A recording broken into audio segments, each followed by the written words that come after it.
Olá, pessoal! Na aula de hoje, nós estudaremos sobre limites infinitos. Dando continuidade ao que a gente já viu lá na aula passada, que era a noção intuitiva de limites, o próximo conteúdo a ser estudado dentro de limites é limites infinitos. Para que a gente consiga estudar isso, vamos partir de um exemplo.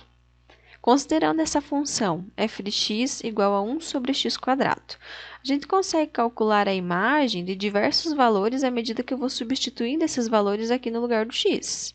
f de 1, por exemplo, substituindo 1 aqui no lugar do x, ficaríamos com 1 dividido por 1 ao quadrado, que resultaria em 1. A f de 2, também consigo calcular, substituindo 2 no lugar do x, 1 sobre 2 ao quadrado, que é 4, ficaríamos com 1 quarto. A f do número negativo, a f de menos 1, consigo calcular também. Colocando menos 1 aqui, ficaria 1 positivo, 1 sobre 1 ficaria 1 a imagem. E a f de 0? Será que eu consigo calcular a f de 0? Se eu substituir o 0 aqui no lugar do x, o que acontece com a imagem dessa função? Será que existe? Será que o 0 está no domínio dessa função 1 sobre x quadrado? Quando a gente coloca o 0 aqui no lugar do x, o que a gente obtém é uma divisão por 0, 1 sobre 0. E o que é uma divisão por 0? Existe uma divisão por 0? É um número? Não é um número? O 0 ele não está no domínio da função 1 sobre x quadrado. E para resolver problemas desta natureza, a gente recorre à teoria de limites. Encontre o limite da função 1 sobre x quadrado quando x tende a 0, se existir. Então, a gente vai entender, a partir do cálculo do limite, o que acontece com essa função 1 sobre x quadrado à medida que o x se aproxima do 0. Vamos pensar da mesma forma que a gente pensou lá na aula passada, construindo aquelas tabelas e atribuindo para x valores cada vez mais próximos a 0 e vendo o que acontece com o resultado quando a gente substitui esses valores na função, o que acontece com a imagem desses valores. Substituindo nesta tabelinha aqui valores menores do que 0 e aqui substituindo valores maiores do que 0, ou seja, se aproximando do 0 pela esquerda aqui e se aproximando do 0 pela direita aqui. Vamos atribuir aqui, se aproximando do 0 pela esquerda, começando do menos 1, aí se aproximando mais do 0. Menos 0,5, menos 0,1, se aproximando ainda mais. Menos 0,01 e menos 0,001. Como a gente vai trabalhar com valores se aproximando do 0 também pela direita, vamos trabalhar com os simétricos aqui, com os mesmos resultados que a gente usou aqui, porém positivos. Calculando a imagem para esses números, quando eu substituo esses números aqui no lugar do x. Substituindo o menos 1 e substituindo 1, a gente obtém o mesmo resultado, porque estamos elevando ao quadrado. Então, quando eu elevo ao quadrado o número negativo, ele acaba ficando positivo. Então, o resultado, quando eu substituo o menos 1 na função 1 sobre x quadrado, é 1, e quando eu substituo 1 na função 1 sobre x quadrado, também é 1. Quando eu substituo o menos 0,5 e quando eu substituo o 0,5, ambos temos 4. Quando eu substituo o menos 0,1 e o 0,1, obtemos 100. Quando eu substituo o número mais próximo ainda do 0 pela esquerda e mais próximo do 0 pela direita, né, o mesmo número, porém positivo e negativo, né, negativo aqui, positivo aqui, obtemos 10.000. Mais próximo ainda do 0, obtemos 1 milhão. Ou seja, se a gente analisar o que está acontecendo com essas duas tabelas, a gente consegue perceber que à medida que a gente substitui valores mais próximos do 0, o resultado que a gente obtém é um número cada vez maior. Se eu aumentasse um 0 a mais aqui, substituísse 0,0001, o resultado que a gente ia obter aqui seria maior ainda do que 1 milhão. O que está acontecendo? O que a gente consegue perceber a partir disso? Que à medida que eu aproximo do 0, o resultado está indo para o infinito. Está sendo um resultado cada vez maior. Graficamente, o que acontece quando eu substituo valores próximos aqui, cada vez mais próximos do 0, veja que o gráfico está obtendo cada vez uma imagem maior, cada vez uma imagem maior. Ele está indo para o infinito. Quando se aproxima do zero também pela direita, o gráfico está indo para o infinito também. Graficamente, é isso que a gente consegue observar. Analisando as tabelas e o gráfico, temos que o limite da função 1 sobre x² quando x tende a zero é igual a infinito. Em geral, simbolicamente, nós podemos escrever que o limite de uma função f de x quando x tende a é igual ao infinito. Definição 1. Seja f uma função definida em ambos os lados de a, exceto possivelmente no próprio a, então, o limite da f de x quando x tende a é igual ao infinito, quer dizer que, ou seja, significa que podemos fazer os valores de f de x ficarem arbitrariamente grandes, tomando x suficientemente próximo de a, mas não igual a a. Quando a gente tem um limite de uma função, quando x tende a um determinado número, e este resultado vai para o infinito, o que isso quer dizer? Que à medida que eu substituo na função valores cada vez mais próximos a esse número a, o resultado que eu obtenho é um número cada vez maior. Graficamente, é isso que quer dizer. À medida que eu vou aproximando do valor a pela esquerda e vou aproximando do valor a também pela direita, a função, a imagem da função vai ficando cada vez maior. O gráfico da função, se vocês observarem, ele está indo para o infinito. Aqui em azul, né, o gráfico da função está indo para o infinito. Definição 2. Analogamente, a gente pode definir, então, esse limite da função f de x quando x tende a igual a menos infinito. Posso definir quando o resultado está indo para o menos infinito. Isso significa que podemos fazer os valores da f de x ficarem arbitrariamente grandes, porém negativos, tornando x suficientemente próximo de a, mas não igual a a. Quando a gente vai substituindo resultados aqui próximos de a, e o resultado que a gente vai obtendo é um número negativo grande, sempre que a gente se reportar esse termo, número negativo grande, isso significa que é um número negativo, mas que o valor absoluto desse número é grande. Graficamente, o que acontece é isso. À medida que eu vou aproximando o valor do a, tanto pela esquerda quanto pela direita, o resultado que eu vou obtendo é um número negativo cada vez maior. Então, o gráfico aqui está indo para o menos infinito, o gráfico aqui está indo para o menos infinito. O limite desta função f de x quando x tende a é igual a menos infinito. Definições similares a gente obtém no caso dos limites laterais. Por quê que isto acontece? Eu posso ter um gráfico onde, quando x se aproxima de um determinado valor pela esquerda ou se aproxima de um determinado valor somente pela direita, o resultado vai para o infinito. Eu posso ter, então, somente o limite lateral. O limite da f de x, quando x tende a pela esquerda, pode ir para o infinito, ou o limite da f de x, quando x tende a pela direita, pode ir para o infinito. A mesma coisa acontece para o menos infinito. Posso ter um limite lateral quando tende a pela esquerda, indo para o menos infinito, e o limite quando tende a pela direita, também indo para o menos infinito. Somente um desses casos pode acontecer, não precisa o limite à esquerda e à direita ir para o infinito, ou à esquerda e à direita ir para o menos infinito. Pode ser que aconteça somente uma das coisas. Ainda observando esses gráficos, se vocês observarem esta reta que está aqui em vermelho, rosa, que passa aqui pelo ponto A, essas retas, à medida que eu vou aproximando o valor do A, o resultado que eu vou obtendo, ele vai ficando cada vez maior, e essa curva que está em azul, ela vai se aproximando cada vez mais dessa reta que está aqui em vermelho, mas nunca vai tocar essa reta.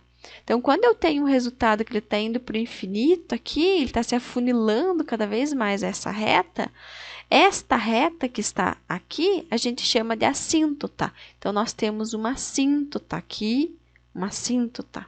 vertical. E é o que vamos definir na sequência. A reta x igual a A é chamada assíntota vertical da curva y igual a f de x, se pelo menos uma das condições for satisfeita.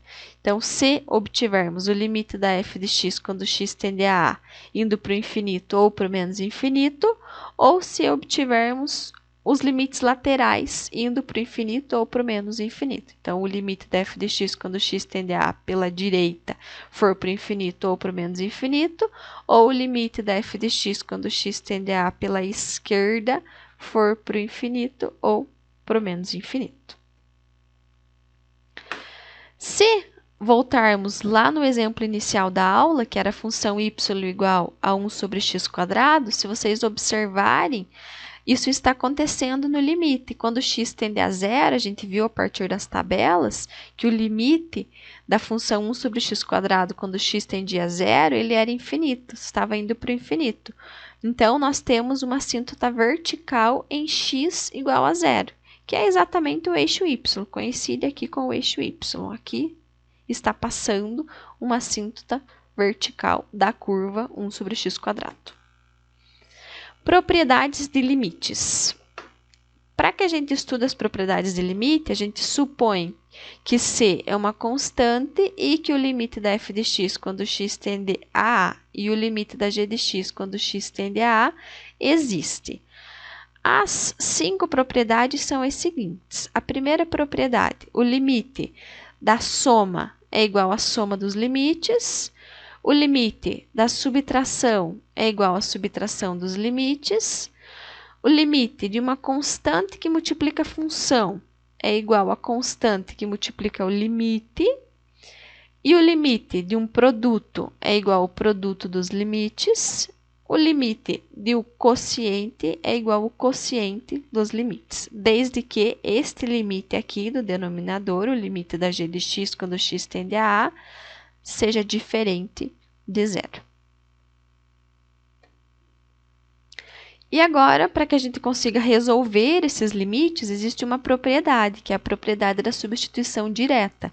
Facilita bastante o cálculo para que a gente não precise ficar, a cada limite que aparecer, ficar construindo aquelas tabelas. Se torna bastante trabalhoso construir aquela tabela toda vez que precisar resolver um limite.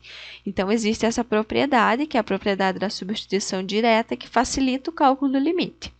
Se a função f for polinomial ou racional e A estiver no domínio de f, então o limite da f de x quando x tende a A é igual a f de A. O que nós vamos analisar? Se este número A está no domínio da função f de x. Se estiver, basta que eu substitua esse número lá na função para que eu consiga encontrar o resultado do limite. Lembrando que a função precisa ser polinomial ou racional. Na prática, a gente vai acabar resolvendo desta maneira, usando a propriedade da substituição direta para resolver todo tipo de limite. Sempre quando a gente encontrar algum problema, algum número que não está no domínio da função, nós vamos tentar simplificar esta função, mexer na função, né, para que consigamos calcular o limite usando a substituição direta. Exemplo 1. Encontre o limite da função racional x menos 1 sobre x² menos 1 quando x tende a zero. O que nós precisamos fazer neste caso? Como é substituição direta, a gente vai substituir, a ideia é substituir o zero na função racional que a gente tem aqui. Então, eu vou substituir o zero no lugar do x, vou substituir o zero no lugar do x. Que é exatamente o que eu escrevi aqui. A ideia é colocar o zero aqui no lugar do x. Se não existir nenhum problema, então o valor do limite é o número calculado. Neste caso, não vai existir problema, porque vai ficar 0 menos 1, que é menos 1. Aqui, 0 ao quadrado menos 1, vai ficar menos 1 também. Então, teríamos menos 1 sobre menos 1, que é 1. Calculando o limite, para ver como fica, substituindo, ficaríamos com menos 1 sobre menos 1, que é 1. Portanto, o limite de x menos 1 sobre x² menos 1 quando x tende a zero é igual a 1. Exemplo 2. Encontre o limite da função x menos 1 sobre x² menos 1 quando x tende a 1. Mesma coisa, a ideia é substituir o 1 no lugar do x e pensar se existe algum problema ou não em fazer esse cálculo. Quando eu coloco 1 aqui, ó, ficaríamos com 1 menos 1, que é 0. Quando eu coloco 1 aqui, ficaríamos com 1 ao quadrado, que é 1, menos 1, que é 0. Ou seja, temos 0 sobre 0. Existe problema neste caso. 0 sobre 0 é uma indeterminação. Então, eu não consigo substituir direto 1 aqui. O que eu preciso fazer? Eu vou precisar simplificar esta função aqui para eu encontrar uma outra função que eu consiga fazer a substituição direta e que o resultado do limite seja igual ao limite desta função com esta cara aqui. O que a gente pode fazer para simplificar esta função?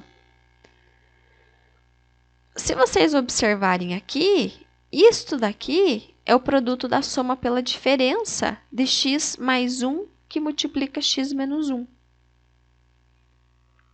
Então, eu consigo reescrever isto daqui, ó, o x² menos 1 como x menos 1 que multiplica x mais 1. Se vocês quiserem, vocês também podem fazer a divisão de polinômios.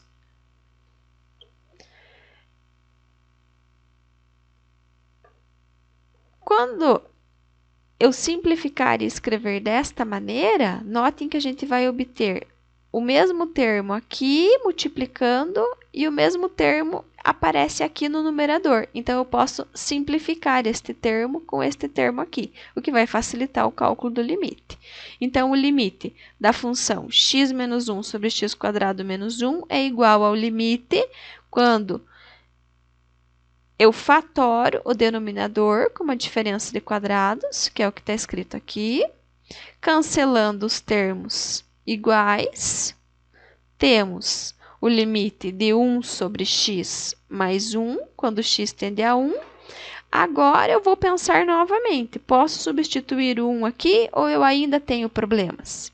Não tenho mais problemas. Notem que se colocar o 1 aqui no lugar de x, ficaríamos com 1 mais 1, que é 2. Ou seja, teríamos meio de resultado. 1 mais 1, meio. Então, o limite de x menos 1 sobre x² menos 1 quando x tende a 1 é igual a meio. Exemplo 3. Calcule o limite de 3 mais x² menos 9 dividido por x quando x tende a 0.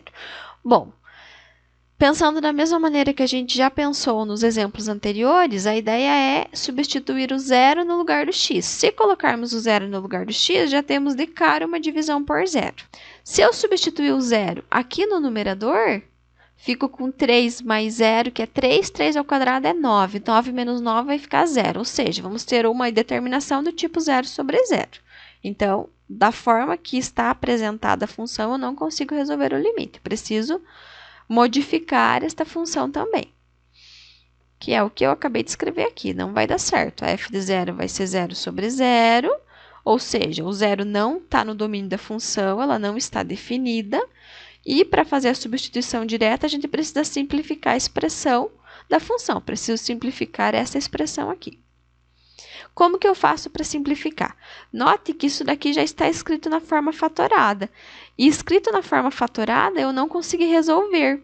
Então, uma outra técnica que eu tenho é abrir esse quadrado. Vou resolver isso daqui.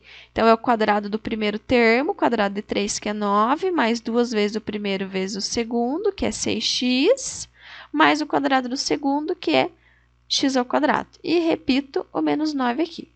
Nunca esqueçam de sempre repetindo o limite. Então, é o limite da função 3 mais x ao quadrado menos 9 sobre x² quando x tende a 0, igual ao limite da função quando x tende a 0. Simplificando aqui, fazendo a soma dos termos semelhantes, 9 com menos 9, 0. Ficamos só com 6x mais x² no numerador e x no denominador. Se vocês observarem aqui, a gente tem termo comum nos dois, então eu posso colocar o x em evidência. Fico com o limite de x que multiplica 6 mais x dividido por x quando x tende a 0. Novamente, tem um termo comum no numerador, que está multiplicando tudo, e um termo comum aqui no denominador. Posso simplificar o x com o x. E fico com o limite de 6 mais x quando x tende a zero. Agora, vou pensar novamente se eu posso substituir direto zero ou se eu ainda tenho problema. Se eu colocar o zero aqui no lugar do x, será que eu tenho problema? Não tenho. Tem uma função polinomial agora. 6 mais 0 ficaria 6. Então, posso concluir o cálculo do limite. Portanto, o limite da função 3 mais x ao quadrado menos 9 sobre x quando x tende a zero é igual a 6. Quarto exemplo. Encontre o limite desta função aqui quando x tende a zero. Em um dos exemplos, a gente precisou fatorar e usou o produto dos quadrados. No outro exemplo, já estava na forma fatorada e a gente precisou abrir aquele binômio para conseguir resolver. E agora a gente precisa fazer o cálculo de um limite que envolve uma raiz. Se, quando eu for substituir direto esse zero, eu encontrar problemas na solução desse limite, eu ficar com uma indeterminação, o artifício que eu uso para fatorar, para simplificar essa expressão aqui, é a multiplicação pelo conjugado. Neste caso, se eu substituir direto zero, eu vou ficar com uma divisão por zero aqui. Quando eu substituir o zero aqui, eu vou ficar com raiz de 9, que é 3, e 3 menos 3 vai ser zero. Então, eu teria de novo uma indeterminação do tipo zero sobre zero nesse caso. Para simplificar a expressão, a gente vai multiplicar pelo conjugado do numerador. Por que pelo conjugado do numerador? É o fator onde está a raiz está aqui. O que é o conjugado? É multiplicar por este mesmo termo usando o sinal contrário. É raiz de x² mais 9 mais 3, que a gente usa como conjugado. Para resolver, então, a gente vai multiplicar, ó. É a mesma coisa que está aqui, mas com sinal contrário. Notem que eu vou multiplicar pelo conjugado numerador e denominador. Por que eu estou fazendo isso? Isso daqui, essa divisão aqui, é a mesma coisa que 1, porque é a mesma coisa que estou dividindo numerador e denominador. Então, eu posso fazer isso daqui. São conceitos lá de matemática básica, pessoal. Resolvendo essa multiplicação, fazendo a distributiva aqui, ou lembrando que isso daqui é o produto da soma pela diferença. Teríamos aqui, então, o quadrado do primeiro termo. Vou simplificar a raiz, fico só com x² mais 9, menos o quadrado do segundo termo, que é 3. O quadrado de 3 é 9. E fazendo a distributiva aqui. Coloquei só o x² em evidência. Próxima etapa, somar os termos que eu tenho em comum. Então, isso daqui vai ser igual ao limite 9 com menos 9 simplificou, fiquei só com x², o denominador eu repeti e sempre repetindo o limite quando x tende a zero. Agora sim, mesmo termo aparece no numerador e mesmo termo aparece na divisão do denominador. Posso simplificar os termos. Fico com o limite de 1 sobre raiz de x² mais 9 mais 3, quando x tende a zero. Posso substituir o zero aqui ou tenho problemas? Pensa mentalmente o que acontece e, se der certo, substituo e termino o cálculo do limite. Quando eu coloco o zero aqui, vai zerar esta parte, vou ficar com raiz de 9, que é 3, mais 3, 6. Então, ficaria com um sexto. E está resolvido o limite. Exemplo 5 e último exemplo que nós veremos nessa aula. Então, agora a gente vai fazer encontrar o limite quando o resultado do limite de uma determinada função vai para o infinito ou menos infinito. Então, a gente vai encontrar aqui o limite de 2x sobre x menos 3, quando x tende a 3 pela direita, e o limite de 2x sobre x menos 3, quando x tende a 3 pela esquerda. Então, vamos resolver aqui primeiro o limite quando o x está tendendo a 3 pela direita. Então, a ideia aqui é a mesma ideia nos exemplos anteriores. O que a gente vai pensar, o que a gente vai fazer? A gente vai substituir aqui no lugar do x o 3. Independente se está tendendo a 3 pela direita ou se está tendendo a 3 pela esquerda, a ideia é sempre a mesma, substituir o número no lugar do x. Quando a gente substitui o 3 no lugar do x, o que acontece? Substituindo 3 aqui, ó, 2 vezes 3, isso daqui vai ficar um número que está tendendo a 6. Quando eu substituo o 3 aqui, quando está tendendo a 3 pela direita, este número aqui vai tender a 0. O que a gente precisa pensar aqui? Para resolver esse limite, a gente vai resolver direto, sem precisar ficar fazendo conta. E na teoria de limites, quando a gente tem um número dividido por zero, o resultado desse limite aqui, ou ele vai para o infinito, ou ele vai para o menos infinito. A gente só precisa pensar aqui, neste caso, que é o limite lateral, quando tende a 3 pela direita, se o resultado disso daqui vai para o infinito positivo, vai para o infinito negativo. Como que a gente vai pensar nisso daqui? Como a gente está substituindo no lugar do x valores que tendem a 3 pela direita, são valores muito próximos de 3, mas um pouquinho maiores do que 3. Então, quando eu substituir esse número aqui no lugar do x, nós vamos obter um número muito pequeno, mas positivo, porque é um número um pouco maior do que 3. Quando eu subtraio 3 desse número, eu vou ficar com 0,00000 alguma coisa e positivo. Quando eu divido o 6 por esse número muito pequeno, o resultado tende a ir para o infinito. Então, o resultado desse limite aqui, sem precisar fazer conta nenhuma, é direto que a gente resolve isso. O resultado desse limite é igual ao infinito. Resolvendo o outro, a gente pensa da mesma maneira. Substituindo 3 no lugar do x, isso daqui tende a 6. E substituindo 3 aqui, isso daqui tende a 0. Vamos pensar da mesma maneira. Quando a gente substitui um número no lugar do x e esse número está tendendo a 3 pela esquerda, quer dizer que é um número muito próximo de 3, mas um pouco menor do que 3. Quando eu substituo esse número aqui e subtraio dele 3, eu vou ficar com o número menos 0,00000 alguma coisa. Então, teríamos 6 dividido por esse número. É só fazer a regra de sinal. O mais com menos ficaria menos. Então, essa divisão aqui vai para o menos infinito. Só mais um detalhe, que a reta x igual a 3 vai ser uma assíntota vertical. Observando no gráfico, fica mais fácil de visualizar isso. Olhando aqui no gráfico, quando tende a 3 pela esquerda, o resultado vai para o menos infinito. Quando tende a 3 pela direita, o resultado, o limite, vai para o infinito positivo. A partir da resolução desses exemplos, da explicação de limites infinitos, vocês conseguem resolver os exercícios da próxima lista de exercícios que vocês possuem. Então, bons estudos!